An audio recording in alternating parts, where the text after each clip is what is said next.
আজকে নিয়ে আসলাম নতুন ভাবে নতুন একটা লুডুস, আসলে ভালো লাগবে, দেখতে থাকেন।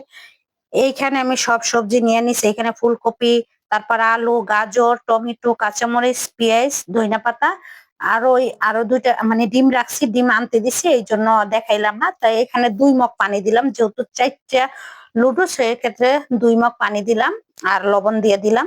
এরপরে এক এক করে সবকিছু দিতেছি, দেখতে থাকেন। এরপরে কাঁচা তেল দিয়ে দিলাম, এটা নতুন ভাবে অল্প তেলের মধ্যে খেতেও ভালো লাগবে। একটু আদা দিয়ে দিলাম, বেশি দিলাম না, 2 চামচ 2 চামচ আদা দিয়ে দিলাম। এরপরে এই যে ফুলকপি, গাজর আর আলু সিদ্ধ করে নিলাম, একটু বড় বড় করে কাটছি, দেখেন ভালো লাগবে, এগুলো দিয়ে দিলাম। এরপরে সুন্দর করে ফুটাইতেছি, যখন আলুটা মানে গাজর তো সিদ্ধ হয়ে যাবে, আলুটা যখন সিদ্ধ হয়ে যাবে তখন আমি দিয়ে দিব টমেটো আর এই যে পেঁয়াজ বড় বড় করে স্লাইস স্লাইস করে রাখছি, এটা রাখছি, এটা আর এইভাবে রান্না করে খেয়ে দেখবেন, ভালো লাগবে। আসলে লুডুস তো সবসময় আমরা একভাবেই খাই, এভাবে যদি খাওয়া যায় তাহলে ভালো লাগবে। এরপরে দিয়ে দিলাম এই যে কাঁচামরিচ কাইটা রাখছিলাম, আর পেঁয়াজ বড় বড় স্লাইস করে, আর টমেটো, এগুলো দিয়ে দিলাম। এখন সুন্দর করে আবারও বলকাইতে থাকবে, ঢেকে দিলাম। একটু সিদ্ধ ভালো করে সিদ্ধ হলে তাহলে ভালো লাগবে, ঠিক আছে। আর টমেটোটাও সিদ্ধ হইতে একটু সময় লাগবে, লবণটা আগে দেওয়া, এই জন্য এক এক করে দিলাম। এরপরে দিব ওই যে চিলি সস, যেটার করে ঝাল ঝাল সস, সেই সসটা এইটাই।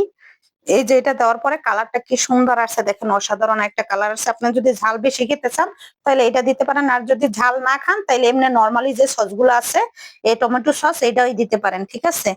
এরপরে দিয়ে দিব এই যে ম্যাগি মশলার যে 4টা প্যাকেটের যে মশলা আছে, এই মশলাটা দিয়ে দিলাম, ঠিক আছে।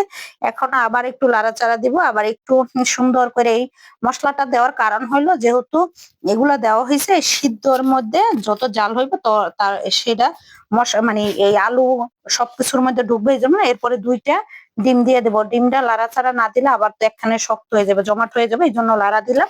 পরে আরেকটা ডিম দিয়ে দিতেছে, সুন্দর করে লাড়া। আর এখন দেখেন কি সুন্দর একটা কালার হচ্ছে। এই 2টা ডিম দেওয়ার পরে কিন্তু অনেকটাই চেঞ্জ হয়ে গেছে, অনেকটাই চেঞ্জ হয়ে গেছে, দেখেন। এখন সুন্দর করে আরেকটু জাল হবে, তারপরে এই যে 4 প্যাকেট লুডুস, এই যে 4 প্যাকেট লুডুস দিয়ে দিলাম। এখন সুন্দর করে, বেশি না, 2-1 মিনিট জাল হবে, যেহেতু আমি কিন্তু সব আগে সুন্দর করে আগে সবকিছু কিন্তু সিদ্ধ করে নিছি, এই জন্য বেশি আর জাল দেওয়া লাগবে না।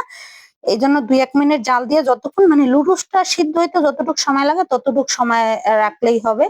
এরপরে দিয়ে দিলাম। এখন কিন্তু দেখছেন কালারটা কি সুন্দর হয়েছে, লুডুসটা কিন্তু আমার হয়ে গেছে। একটু একটু আঠালো আঠালো থাকবে, একবারে ঝোলও বেশি থাকবো না, একবারে শুকনোও করবো না। দেখছেন কালারটা কি সুন্দর আসছে, অসাধারণ একটা কালার। আপনাদের ভালো লাগবে, এভাবে রান্না করে খেয়ে দেখবেন, ভালো লাগবে। আর যদি ভালো লাগে লাইক কমেন্ট শেয়ার দিয়ে পাশে থাকবেন, কেননা নতুনত্ব রান্না করি আমি, চেষ্টা করি আপনাদের ভালো লাগবে হয়তো। দেখেন এই যে কি সুন্দর একটা কালার, অসাধারণ। এই যে দেখেন আমার লুডুস রান্না করা হয়ে গেছে গা। ভালো থাকবেন সবাই।